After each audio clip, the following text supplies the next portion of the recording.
So hi, welcome to Noise Podcast. I'm Shane. I'm Glory. And we're here with... I'm Johnny from Highly Suspect. And there's some questions to say about the upcoming album, As Above, So Below. So congrats on that, by the way. How do you feel about the response to the announcement so far? Yeah, I feel good. I think it's been extremely positive from our core fan base. And I'm actually really stoked at how people have been reacting so far. I think it's going to be a decent release. Yeah, the album, front to back, so good. It's incredible. Yes. Thank you so much. Of course. Mm-hmm. Of course. So is there any meaning behind the album title or cover art? Yeah, for sure. The title As Above, So Below. I was going through a really hard time in life for a while. And I didn't really care if I lived, I wasn't like trying not to, but I wasn't trying not to. I just didn't care. I didn't give a fuck. And I had a pretty life-changing experience just all in one weekend. It kind of woke me up. And I speak about that, in Summertime Voodoo, kind of the catalyst to this new way of thinking. And then I realized, wait a minute, okay, I do love life. I do want to be here. I need to apply myself more to that. So my thinking before this incident was kind of like, doesn't matter if you're alive or dead, it's all the same. Yeah. By the way, I want to get it out there that this is not some religious jest. It's not some occultist thing, not some satanic bullshit. That's none of that. I don't give a fuck about religion or not about religion. Like, I don't care what you're cool, Yeah. I'm neutral as hell. But yeah, and then after the incident, I was like, well, it is the same. Like, nothing really does matter. You can go from kind of saying like, nothing matters, or you can be like, well, actually, nothing does matter, and life is fleeting. So in that chance, why don't I fucking rock it and live it to the best of my ability and enjoy it and, have fun. So as above, so below. So that's what it means to me. And I know that a lot of people have kind of jumped on it and been like, Illuminati. And I'm like, come on. Yeah. Reading Twitter posts or some shit. Jesus. Oh my God. That's how you know you've made it, though, if people are associating with like the Illuminati because you're doing so well. You guys should think, I take it back. I'm totally in the Illuminati. There it is. You heard it here first. Holy shit. I'm a third person. For the art, there's a guy named Mr. Babies, and we all kind of gravitate. We found him. We share artwork back and forth, the band members, and we found this guy who kind of reminds us of Eugenia Lolly, who's one of our favorite artists, but we all kind of get into that like retro, like futurism, retrofuturism, collage art type of shit. And this one's, I love it because it's just so, like, it's so simple. You know what I mean? Like the iconography or whatever. There's like one of the pamphlets, but I love the colors. We're going for like primary colors there, and people don't realize how powerful the contrast can be between primary colors. It's very catching and popping. When you're working with DSPs, you got 1 inch of space to capture someone's attention and shit. You want to make sure that it's not too busy and too cluttered. So this is an image that is going to resonate not only on a full-size vinyl or a poster, but also on a iPhone playlist, Absolutely. I did want to say the cover art's incredible. I think it's so fucking cool. As you said, you hit all the marks. It's eye-catching, and I could definitely visualize it as a vinyl. Like, I could see holding it in my hand. A lot of artists, for me personally, don't really hit that mark. Sometimes it's just a picture, which is cool, but I think this is fucking incredible. I think it works very well. So much. Oh yeah. It would be on that wall behind you at some point. Yeah. Damn right. Gotta make that happen. So can you tell us a little bit about your writing process for the album? Yeah, it's always different, right? So for this album, most of the music we did, all of the music we did together as 5 people. There was nothing phoned in. Not usually, but for the past couple albums, we've kind of been doing things satellite. And this time we started working on it, I think, in November of 2022. Actually, there's a couple songs. Like, there's 2 songs on there that are I've been working on for almost 15 years. Very old. Shit. They finally came to life, but most of it we started writing in Florida. We rented out an Airbnb in a few different places in Florida and Mississippi. And what we would do is just not tell the owners that we're going to set up our equipment, move it, just take all of our stuff in there and set it up like it was a a stage almost, or like a round circle where we're all facing each other. Hmm. Like being kids in a garage, but it's a lot more affordable to do that than to try to do all of your writing sessions in a nice studio. Mhm. Um, so just rented out Airbnbs for a week at a time, got together, came up with ideas. After, 7 or 8 months of doing that, we felt we had like a good framework, a good core framework, and took that into Muse's studio in Santa Monica Mhm. and started fleshing out those ideas and new ideas and realizing what sounded good to us at that time and what didn't. And there was a lot of songs. There was like 30 songs or something that got chopped down to the 11 that you're going to hear because Oh we wow. think they told the story most concisely. Mhm. And as far as the lyrical portion of it, you know, I didn't worry about it. I knew that that would come. And what I really like to do, I can't always do them at the same time. It's not like that for me. And I very rarely will write something and then put music to it. Mhm. So we just had a really good time making shit on our instruments that sounded good to us. Just, and we understand song structure and anti-song structure and music in general at this point. We've been doing this for a long time, and so we know what we like and what's going to sound good to us. And you have to make compromises, right? Like sometimes Mhm. we're not going to agree on the beat that Ryan's playing. I'm just not. But then you settle down. You're like, okay, that actually is sick. You know what I mean? And so Mhm. you work together. You come up with this kind of this canvas, and then I can go paint over it with whatever it is I need to say. But I didn't really have many lyrics. And then after I crashed my motorcycle in the desert and just a very transformative weekend, Mhm. I came back and it all kind of just came pouring out. Like I knew exactly what I wanted to say and what story I wanted to tell. And that was simply my truth as opposed to any type of like fictional shit. I was just like, let me just fucking give you the chronological, you know, uh, I, let me give you chronologically what just happened to me in the past 2 years and just put it out there with no filter. And Yeah. that's the story told. Just make my diary rhyme, you Yeah. know? Yeah. Yeah. Damn Now, right. like, just putting it all out there with no filter, does that Mhm. give you like any sort of stress or anxiety going into the release and kind of putting that out there for everybody?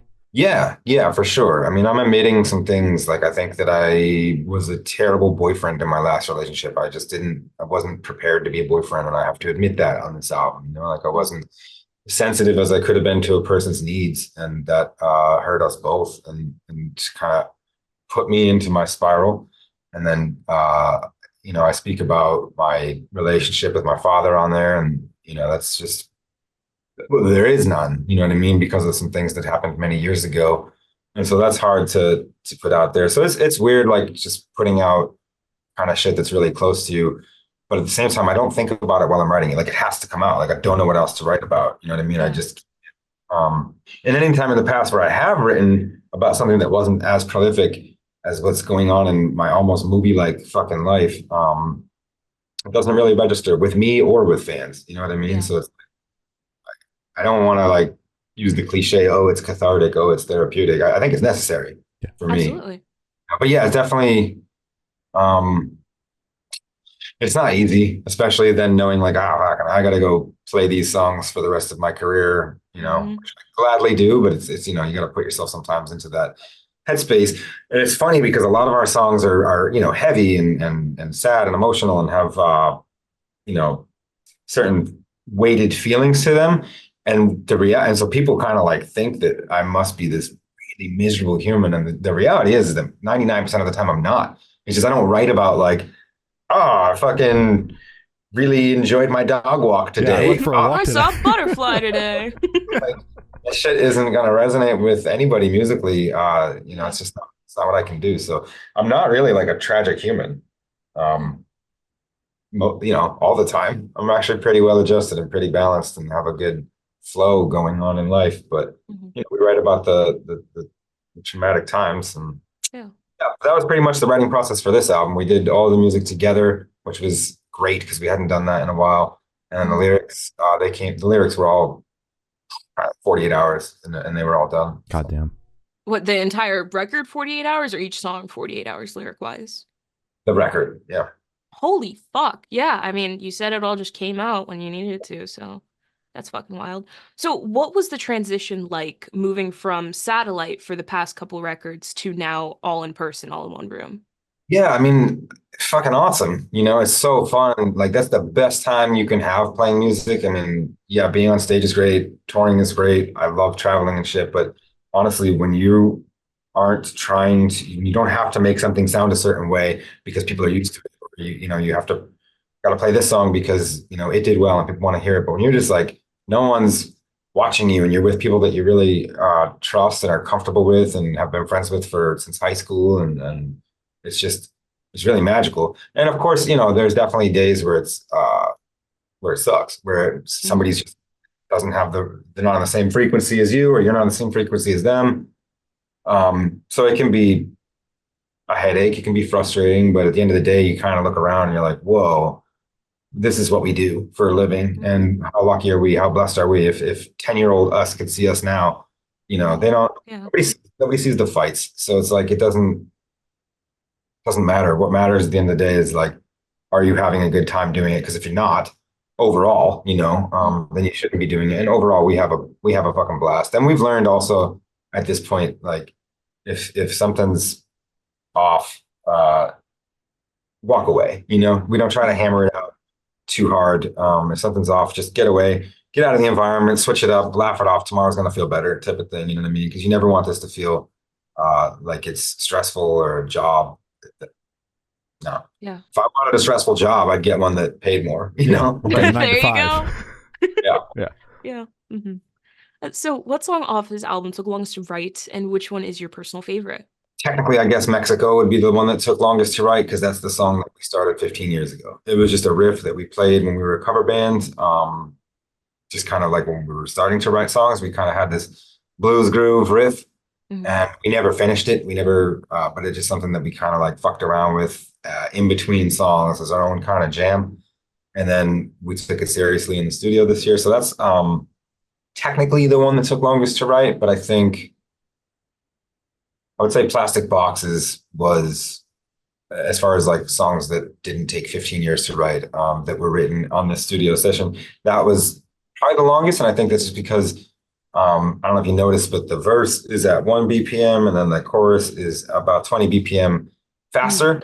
And it Yeah. wasn't like that, you know. We had basically these parts that like they sounded like the chorus always sounded good fast, but the second you did the verse fast, it kind of lost that like groove. It just sounded really corny. But Mm. then when you did the chorus slow, it was like, man, this is dragging. There's no energy here. It's really not giving. So we're like, how can we combine these things? And it's very difficult to figure out, all right, are we going to go from this BPM, this BPM, this BPM, hit the wall and go? Or are we going to do a ramp? And then we went Mm. back and forth trying the different things. And then we said, oh, is it going to be a 16 bar ramp? Is it going to be an 8 bar ramp, a 4 bar ramp? You know, like what's the shape of your quarter pipe here? How do you get out of it? So musically and technically, that one was like a little bit more challenging for us than probably anything else on the album. Mm. But also, but like a fun challenge, kind of Yeah. like, Yeah. Like a you know, puzzle. yeah, when we finally started to kind of get it down and lock it in, it was like, oh my God, this feels so fun to do. It's so cool. And the only Yeah. reason that we knew that it was possible is because of West Coast for Lana Del Rey, the one that Dan Auerbach produced. Mm. They similar thing in that where it's got two different tempos that kind of speed up and slow down and shit. So that one was difficult for us Mm. because we're not, you know, we're not like actually one of us did come from Berkeley, but the rest of us are just, you know, playing by ear. Yeah. Yeah. Yeah. Exactly. And your personal favorite? Mm-mm, I don't have one. I You don't genuinely have one? I don't. I really don't. Because it changes. It changes. Like I'll listen to one song and be like, that is fucking jam right now. And then a few days later, I'll be like, oh my God, I love this one. And so I can't give Mm. you an answer for that. I can tell you right now, it's probably Blue Eyed Devil just because it's out and I'm excited about it being out. And I Mm. think it's powerful. But yeah, I genuinely, and this is the first time in my career where there's not a single pretzel in the Chex Mix bag. Like I love everything Good. that we put down there. And it's because we had 30 songs and stripped it back. So I know there's not a single myth for me on this album. Not a Mm. single. I love them all. And Good. since you have that feeling, is this like the most confident you are going into putting out a record? Yep. That's good. Mm. Oh yeah. Hell Yeah. yeah. I don't know that like you could ever recreate the success of being new, right? So when you're new, I mean, we had some pretty good success with Lydia and My Name Is Human. Those first two albums, it was like, wow, this doesn't exist in the rock space. We haven't heard this voice. We haven't heard these kids, like, so there was a certain degree of, I hope to supersede that. I really do. And I think that these songs are better, just from a technical standpoint. I think they're played through the filters of people that have been playing together for 15 years. So the music is arguably better, but will there be the same, like, oh, look at this new thing. When something's new, it always pops and then people kind of level off and shit. But I think this is by far the most confident. I know that I'm not putting out anything like whether you like it or not, whether it's your type of music or not. I don't think there's a person out there that could listen to it and be like, oh, this isn't well done. You know what I mean? Like for what that they'll at least respect that, like, okay, maybe I don't like blues rock, but they did a hell of a job playing blues rock. And I think that that's, the most I could ask for. I'm not putting out trash this time at all. And I'm confident about that. That's good. Hell yeah. Damn right. So how'd the track list for the album come about? Did you guys write the opener for the opener, closer be a closer? Did you shuffle around and see what fits? What was that process like? Yeah, no, we don't write sequentially, but we definitely focus heavily on the sequence because I want the album to tell as much of a story as it can. Again, why we chopped this down to 11 songs. There's a few songs we might put out after the album that I think are even more like mass appeal, would be radio ready, but they didn't fit the story. They just kind of seemed like they would have been, they're great songs, but they're kind of like not gelling. So, it takes a minute and you just kind of have to listen to it in many different types of sequences. And then you have to step away for a few days. You always wonder why it takes so long to get an album out from point A to point B if you are taking an album seriously in that regard. And it's like, that's one thing that can take, I think it took us probably a month and a half just to sequence it because you want to listen to many different playlists, but you can only do that a couple times.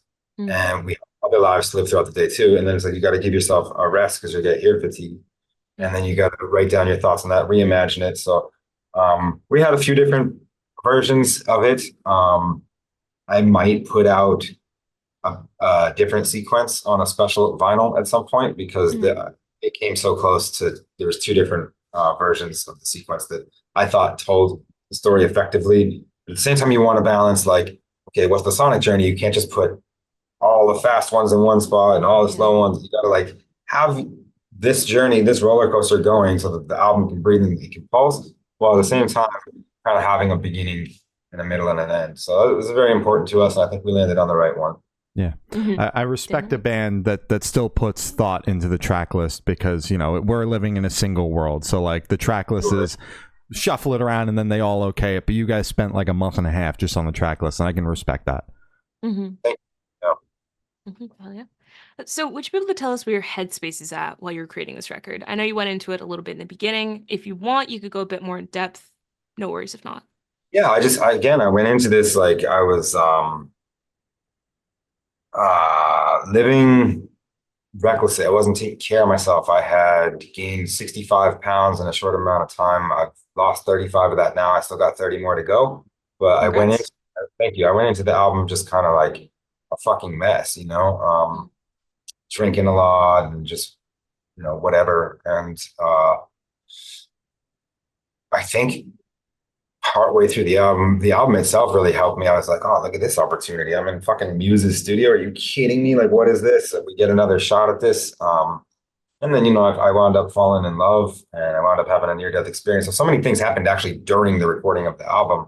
They kind of flipped me over. And then by the, halfway through the album, I'm like, wow, I think we really got something here. We're kind of leaning into this classic rock approach. And I never thought that we would do that. And I really enjoy how this is sounding. And maybe I'm just getting older. I don't know, but I kind of started to zen out.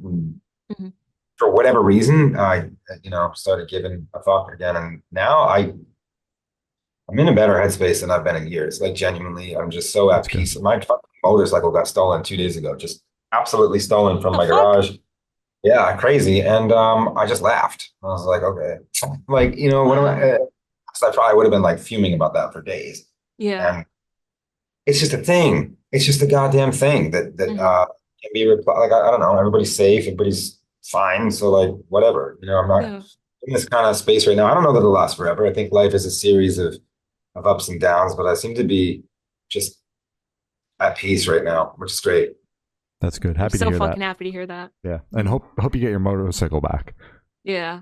My girlfriend just texted me right before this started, and she said, "Hey, your motorcycle." And by the way, they popped the whole ignition out. I had to file a police report. The plates The have been, fuck? yeah, and apparently it's back in the garage. I haven't even gone because we're doing this interview. I haven't even gone to look at it, but I don't know what are my next steps now. I got to call the police again and be like, "It's back." Yeah, we got it. Don't even, Yeah. but I can't use my key to start it. It's fucking ridiculous. I don't know. So it's an ongoing thing, Yeah. ongoing of the motorcycle. But Yeah. whatever. Damn. Yeah.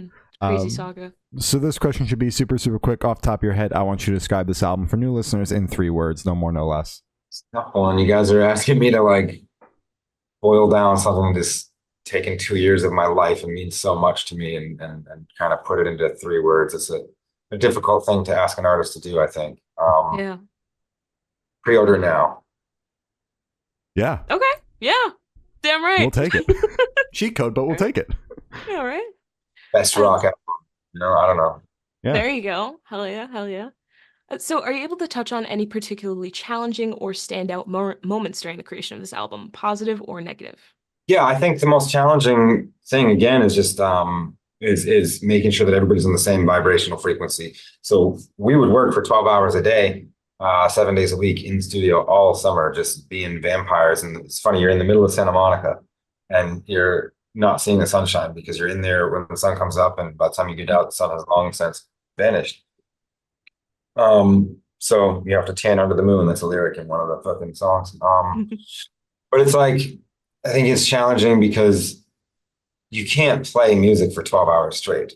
You just can't do that. Your brain will absolutely melt, but you have, everybody's brain works differently. So out of a 12-hour day, you might have 2 successful hours that are really productive.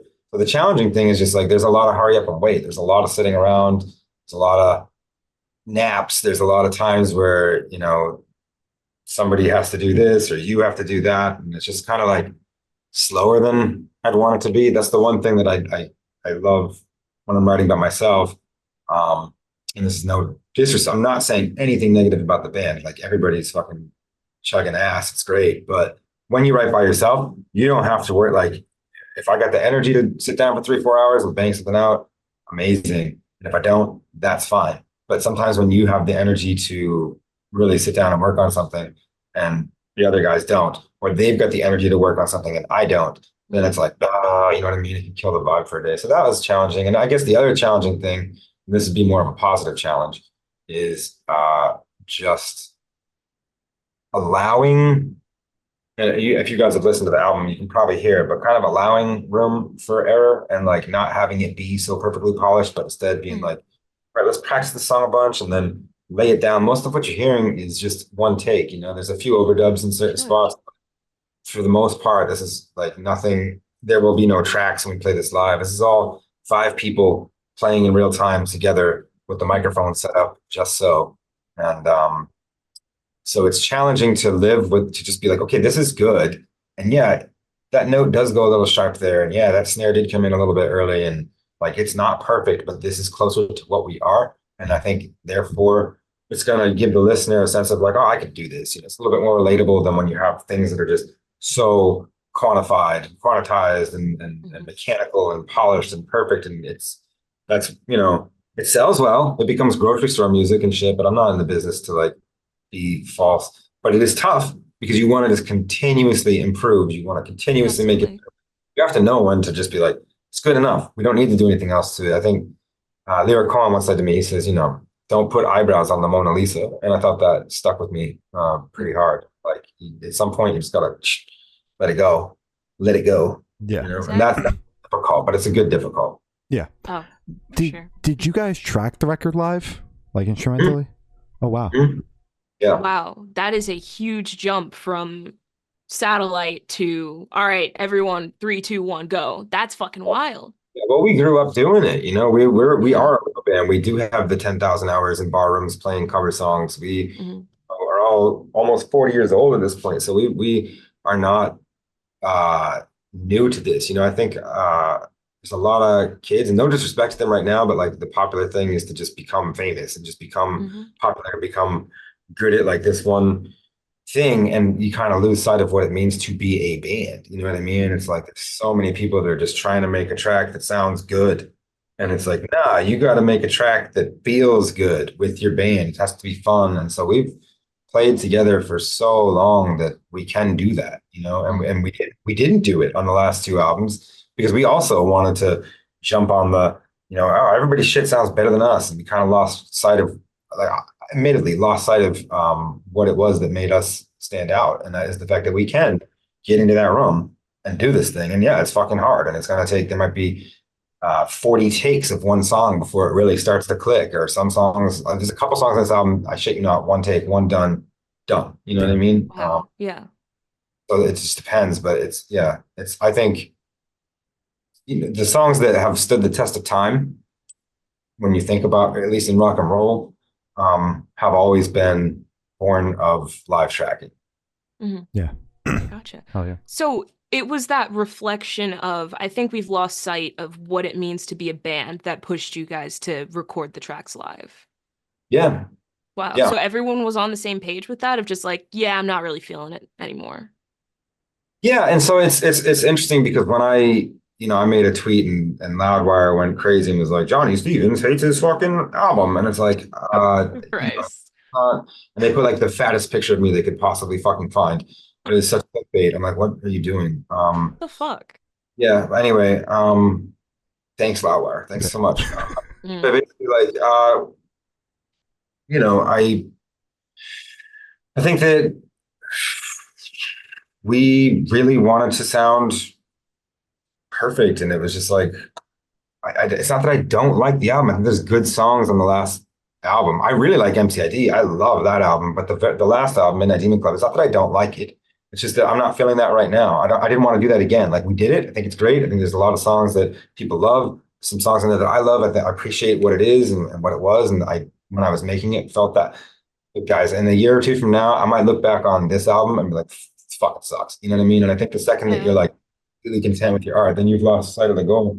I always want to try to improve and try to do things differently. And it was just really like time to just keep it real. I'm so sick of watching TikToks of just I get annoyed when people lip sync. You know what I mean? I don't know. I need something. I needed to do something real and remind myself, like, okay, people still do this, and there will be an audience for it. You know what I mean? There's just not a lot of it right now. There is some people doing it. Krongbin's doing it. I love them. Leon Bridges is doing it. The artists that I respect and look up to, they're doing it. So I'm like, well, why am I not doing it? Why are we? And the whole band felt the same. We were like, hell yeah. I mean, obviously the COVID was a lot of the reason why the last album started satellite, and we thought, oh, this is easy. This is cheaper. It's a lot cheaper to work satellite. You don't have to rent out shit like that. But we're like, fuck that. Let's just fucking go for broke here and do the thing. Damn right. Absolutely. So how do you recommend your fans to listen to this album for the first time? Should you do in the car with friends, in the dark with headphones on? Is workout album, party album? What do you personally recommend?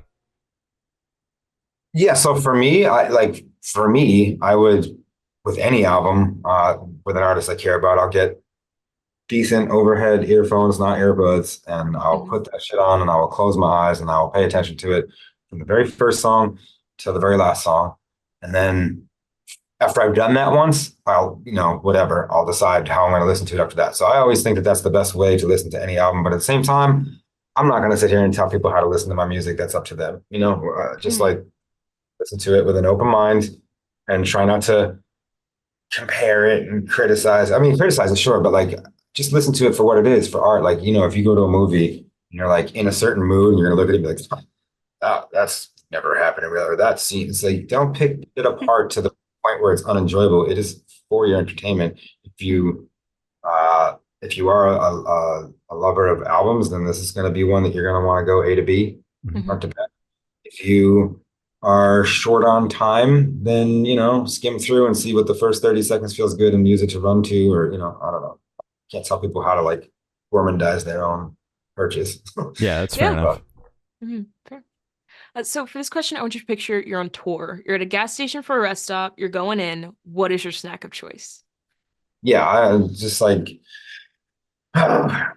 it's beef jerky, admittedly, and it's weird because like I'll go through. I went 7 years vegan, and right now I'm not eating meat, and I just go on and off just like that. So I think when I'm on tour, I'm like, all right, I'll get the beef jerky because it's like not loaded with carbohydrates, but I know it's loaded with a bunch of other shit that's absolutely horrible for you. But that's what it is. It's like that, or sometimes Chex Mix. I don't know. And for the last couple questions, going to shift completely away from music and go straight to death row. Boom. So if you're on death row, what would your last meal be with a drink? I wouldn't eat. Got to try to die as skinny as I can, and Skinny legend. skinny queen. And then I would probably drink. Hmm, yeah, I'd just be pounding whiskey for real, pounding it. Really?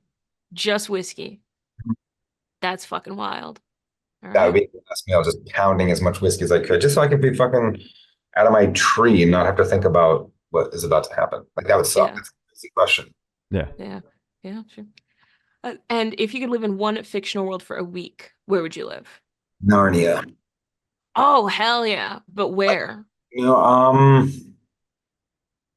yeah, geez, I don't know. There's what a big world that is, but I mean, that's probably why I live there because it's a big, choose your own adventure. When I was a kid, I used to do. to pretend that I was in Narnia. I used to play Narnia with my cousins. There's a weird thing like that. But maybe if I really think about that question, maybe like Avatar one before the humans got their type of environment. Except I would be the human, but like that seems pretty beautiful for a while before. Pandora. But yeah, Yeah. absolutely. Oh yeah. Love it. And I've not asked the last question. Every single person I've spoken to has said that it is the most important question. What's your favorite color? Yeah, I guess that's also one that changes. I definitely go through phases. I can always rely on black. Right now, I'm in a like honey blonde era. I really like Ooh. things that are rich, creamy yellows. I don't know. That's new to me. Um, it's been neon pink. It changes, I don't know. I've never had any one favorite thing for too long. Fair enough. Keeping it fresh. Yeah. So as I said, that's all the questions I have today. Is there anything that you would like to plug? Yes, actually, I will plug my Twitch because I've been streaming my ass off and I love it and it's really fun and I'm nasty at Fortnite and have a great time. So check me out on Twitch. I stream every night between 7 and 9 when I'm not on tour. It's really fun. We've built a crazy cool family in there. The Discord's great. And it is twitch.com/terriblejohnny MCID. And that's where if anybody wants to come in and just like, I'll literally hang out and talk with you in that space. It's a pretty cool way to connect with me. So yeah, I'm plugging my Twitch. Hell yeah. Wait, and when you say nasty at Fortnite, do you mean like you're really good or like really bad? Yeah, I'm good. You're good? Damn, better than me. Fortnite. I'm nasty bad at Fortnite. Like I'm like dog shit. You gotta lock in. You just gotta sometimes there's sweatier nights than others, right? Like Yeah. some nights I'm trash, but yeah, I've been getting pretty good. The old joystick. Yeah, Hell yeah. I'm only good when I play with my girlfriend and she's on her Switch and I'm on my PC and I can just pwn all of the kids on their Switches. That's the only time I'm good. Other than that, I'm getting rocked. Oh. Well, thank you, Snell. It's been Johnny from Highly Suspect, and we have been the Good Noise Podcast.